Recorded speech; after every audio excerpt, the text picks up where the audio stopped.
El sistema de pensamiento de un curso de milagros se apoya sobre un cimiento decisivo. Debemos comprender que la separación no es un suceso que haya tenido lugar en el tiempo o en el espacio, sino un desvío hacia el miedo ocurrido en la mente que eligió creer en lo imposible.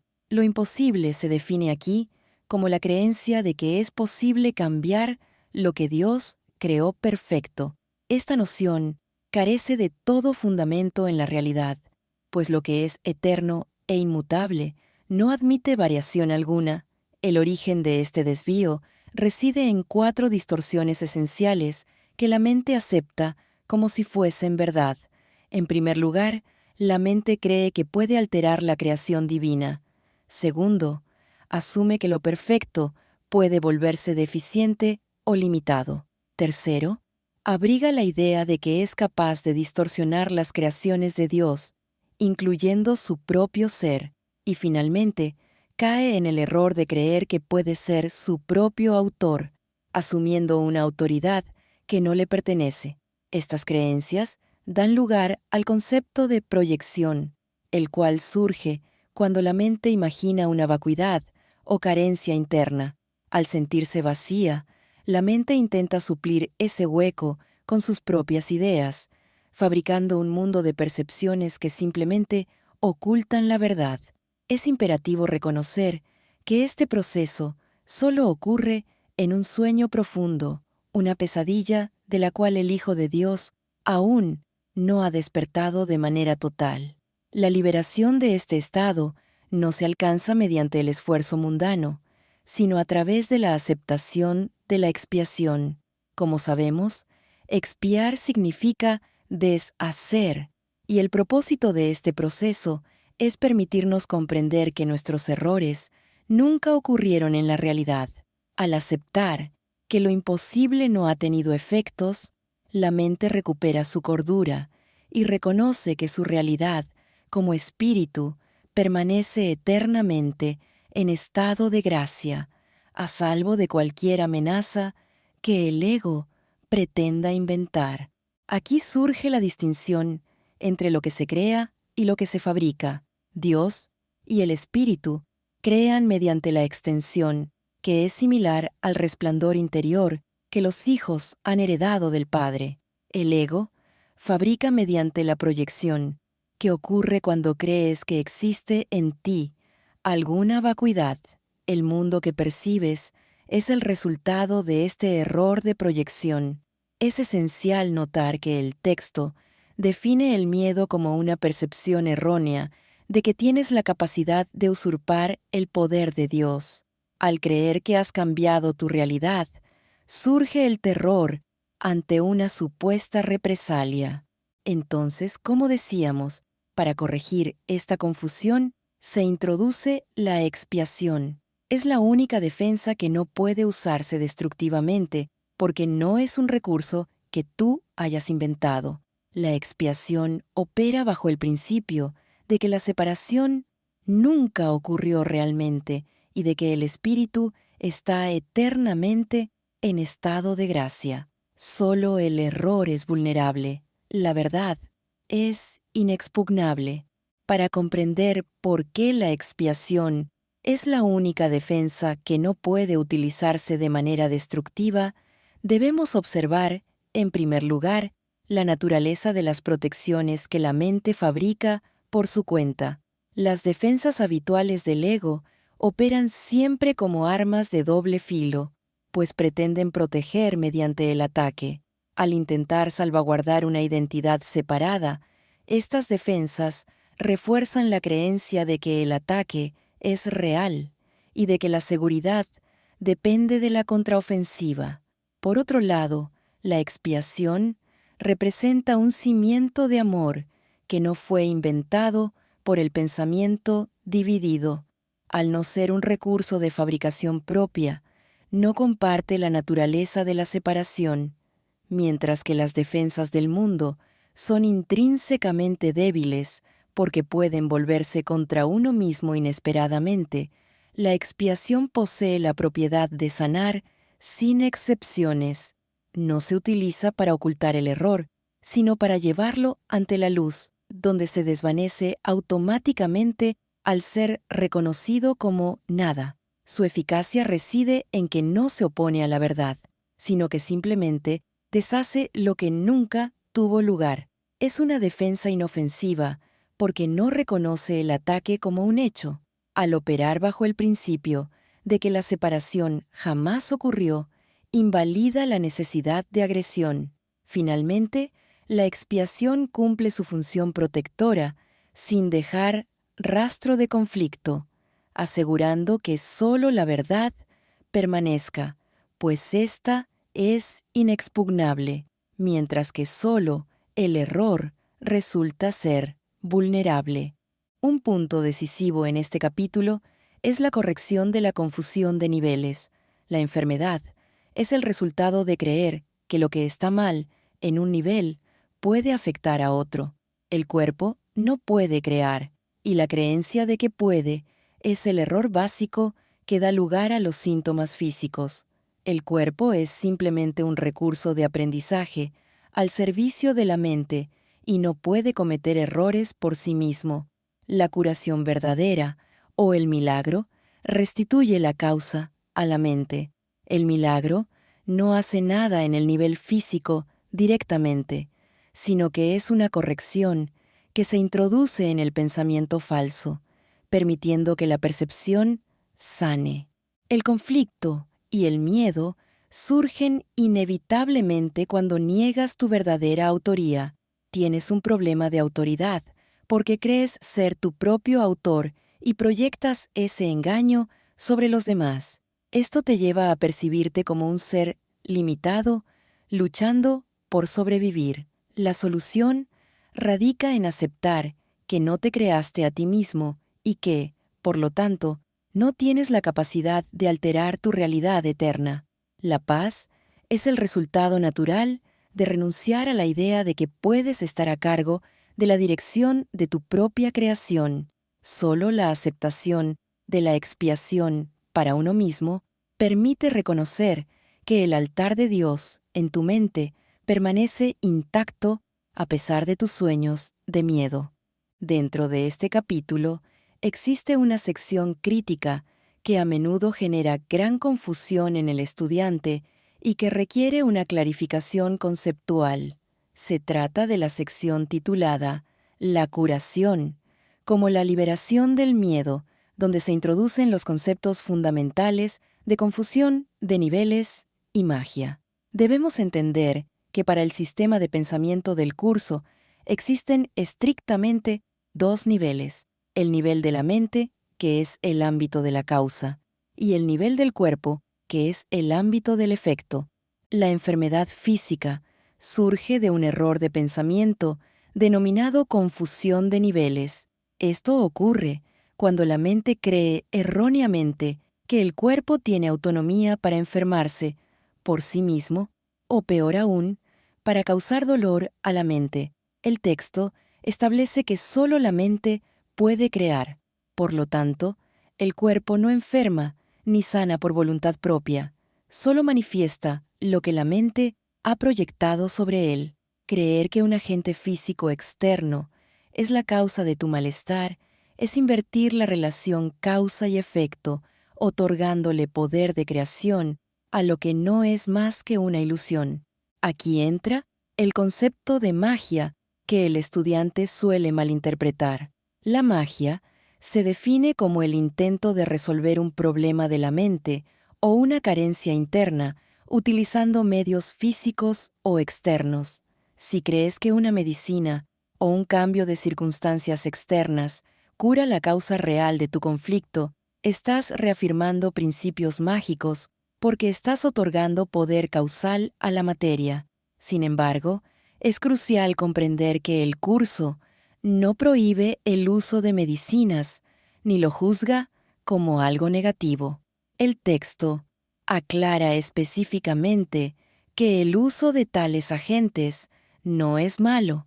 Si el miedo en la mente del paciente es demasiado intenso para aceptar la expiación, que es la corrección mental inmediata, Forzar la renuncia a la ayuda física solo incrementaría el pánico. El Espíritu Santo permite el uso de soluciones de compromiso o magia para calmar el miedo corporal mientras la mente se prepara para aceptar la verdadera curación. Por lo tanto, no debes sentir culpa por usar remedios físicos, pero debes reconocer que estos no curan la causa real. Finalmente, debemos corregir la idea de que la enfermedad es un pecado que merece castigo o culpa. La enfermedad se define como una defensa contra la verdad, un error de percepción que la mente ha elegido para probar que está separada de Dios. El cuerpo es neutral, no es el enemigo. El milagro no consiste en arreglar la biología, sino en recordar que la mente es la única causa y que al sanar la percepción de culpa interna mediante el perdón, la necesidad de proyectar enfermedad sobre el cuerpo desaparece. El último gran obstáculo conceptual del capítulo 2 es la redefinición del juicio final. Para el sistema de pensamiento del ego, este término evoca terror-castigo y el fin de la existencia. Sin embargo, la teología del curso establece que el juicio de Dios no es una condena, sino un proceso puramente lógico de evaluación perfecta. Debemos desmantelar la creencia de que Dios es un juez iracundo que busca venganza. El juicio final se define en el texto como la última curación. No es un evento que Dios impone sobre ti para destruirte, sino un proceso cognitivo y espiritual que emprendes para liberarte. Su propósito es separar lo falso de lo verdadero. Es un mecanismo de discernimiento mediante el cual la mente examina sus contenidos y decide conservar solo lo que es amoroso y creativo, descartando lo que es ilusorio y doloroso. El ego te ha enseñado a temer este juicio porque sabe que ante la luz de la verdad, su propia irrealidad quedará expuesta.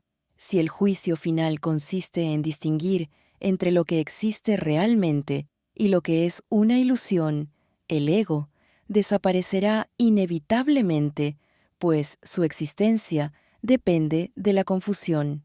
Por lo tanto, el juicio final no es la muerte del ser, sino la restauración de la cordura. Es vital comprender que no puedes juzgarte a ti mismo con precisión, porque no te creaste a ti mismo. Tu identidad fue establecida por Dios. El juicio final simplemente alinea tu percepción con el conocimiento de Dios, confirmando que eres su hijo inocente y perfecto. Al aceptar este juicio, el miedo se desvanece, porque se reconoce que el pecado nunca ocurrió y que por lo tanto no hay nada que castigar.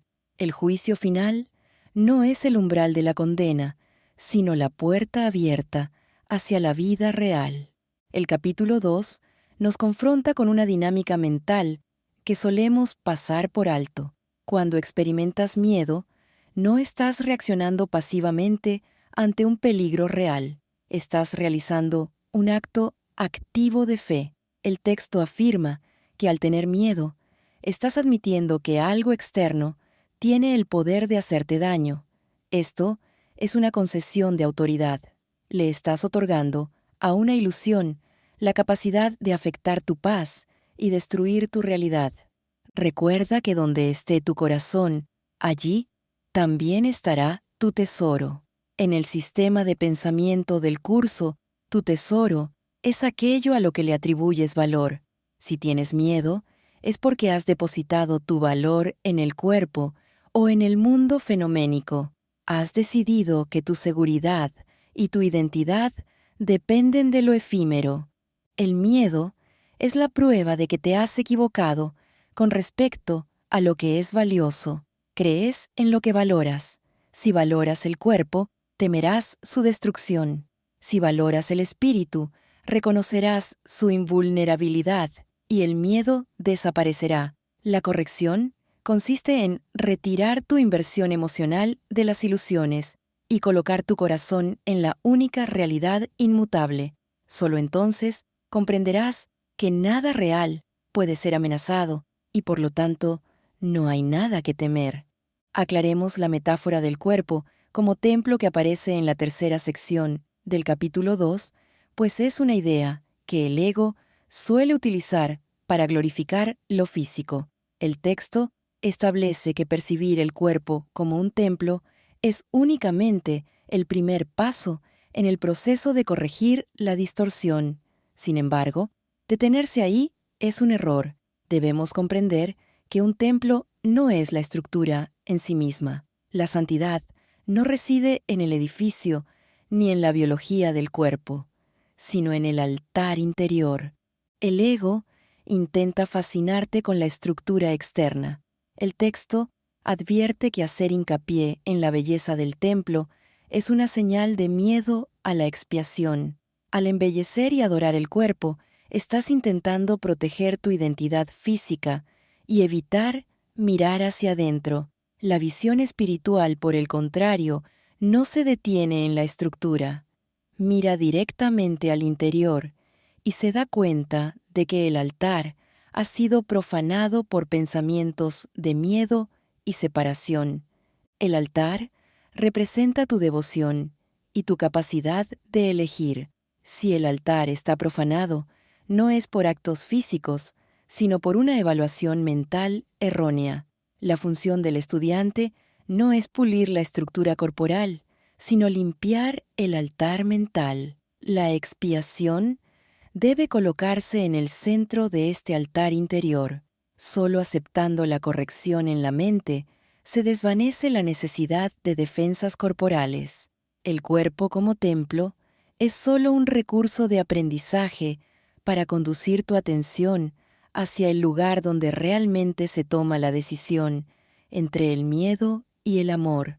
Para comprender la función del obrador de milagros, debemos analizar una paradoja fundamental que el ego intenta ocultar. El texto afirma que es esencial comprender el miedo a la liberación. Desde la lógica del mundo, esto parece absurdo, pues todos dicen buscar la libertad. Sin embargo, para el sistema de pensamiento del ego, la liberación de las ilusiones equivale a la aniquilación de la identidad personal. Por eso, la liberación se percibe inconscientemente como un aprisionamiento o incluso como la muerte. El ego defiende su existencia mediante una estrategia de contención de daños. El texto explica que creemos que el daño puede limitarse solo al cuerpo. Esta es una maniobra defensiva brillante y demente. La mente prefiere creer que tiene un cuerpo enfermo o herido antes que aceptar el poder devastador que cree que tienen sus propios pensamientos. Hay un terror subyacente a que la mente pueda destruirse a sí misma si se le da rienda suelta. Para evitar enfrentar esta supuesta capacidad autodestructiva, la mente proyecta la culpa sobre el cuerpo. El error está en creer que la mente ha creado algo real al fabricar el miedo y la culpa. El curso corta este nudo gordiano, declarando que ninguno de esos errores es relevante porque las creaciones falsas de la mente no existen. No estamos tratando con un pecado real que deba ser expiado con dolor, sino con una alucinación que debe ser corregida. La función del obrador de milagros no es curar el cuerpo, pues eso sería caer en la confusión de niveles. Su función es recordar que solo la mente puede crear, y por lo tanto, solo la mente necesita corrección. Al reconocer que el daño corporal es una proyección de una culpa mental inexistente, se retira el valor que se le había otorgado a la enfermedad. La corrección se introduce en el nivel del pensamiento, demostrando que la mente es invulnerable y que el cuerpo es simplemente un recurso neutral que no puede contener ni limitar al Hijo de Dios. Existe un último aspecto técnico en el capítulo 2 que debemos abordar para evitar caer en una religiosidad pasiva o mágica. Se trata de la inmutabilidad de la ley de causa y efecto. y el uso correcto de la negación. Es frecuente que el estudiante suplique a Jesús o al Espíritu Santo que le libere del miedo. Sin embargo, el texto explica con una lógica implacable que tal petición no puede ser concedida directamente. Si una entidad externa interviniera entre tus pensamientos y sus resultados, estaría violando la ley de causa y efecto. Esto, lejos de ayudarte, sería un ataque contra la integridad de tu mente. Si tus pensamientos no tuvieran efectos, tu mente no sería creativa. Por lo tanto, pedir que se te quite el miedo sin cambiar el pensamiento que lo origina es pedir que tu mente sea despojada de su poder. El curso enseña que debes conservar el poder de causa y efecto, pero cambiar la causa. No puedes pedir que se anule el efecto mientras te aferras a la causa. Esto nos lleva a una distinción sutil, pero vital, sobre el mecanismo de la negación. En la psicología tradicional, negar es ocultar. En la teología de un curso de milagros, la negación es una herramienta correctiva necesaria. El texto instruye que debes negar que el error tenga poder para hacerte daño. Esta no es una negación que oculta, sino una negación que corrige. Debes aprender a mirar el error de frente sin pestañear y negar su realidad. La verdadera negación consiste en retirar tu fe de la ilusión, declarando que no tiene efectos reales sobre tu identidad eterna. No se trata de fingir que el miedo no se siente, sino de negar que el miedo tenga una causa real. Al negar la capacidad del error para afectarte, restituyes el poder a la verdad y permites que la corrección de la expiación surta efecto. La vigilancia mental no consiste en luchar contra el miedo, sino en rehusar otorgarle el rango de verdad. Para cerrar el análisis del capítulo 2, debemos cristalizar los axiomas que servirán de brújula para el resto de tu estudio. El primer mensaje, irrevocable, es la responsabilidad radical de la mente. Debes abandonar para siempre la postura de víctima. No eres el efecto del mundo que ves. El mundo es el efecto de la elección que has hecho en tu mente. Si percibes miedo, es porque has decidido a favor de la separación. Si percibes paz, es porque has decidido a favor de la expiación. El poder de decisión es lo único que te pertenece en el sueño. El segundo mensaje vital es la garantía de tu invulnerabilidad. El miedo es una imposibilidad ontológica para quien reconoce su fuente. El texto insiste en que no te creaste a ti mismo y por lo tanto no tienes el poder de alterar tu realidad ni de destruirte. Tus errores no son pecados indelebles, son simples equivocaciones que no han tenido efectos reales en la eternidad. La expiación no es el precio que pagas por salvarte, es el reconocimiento de que nunca estuviste en peligro. Finalmente, lleva contigo esta nueva definición de libertad. La libertad no consiste en manipular el mundo físico para que se ajuste a tus deseos. La verdadera libertad radica en renunciar a la arrogancia de creer que puedes juzgarte a ti mismo. El juicio final no es una condena divina, es el momento en que permites que el Espíritu Santo juzgue por ti, distinguiendo lo falso de lo verdadero. Al aceptar que solo lo amoroso es real, el peso de la culpa desaparece, y lo que queda es la memoria intacta de lo que siempre has sido.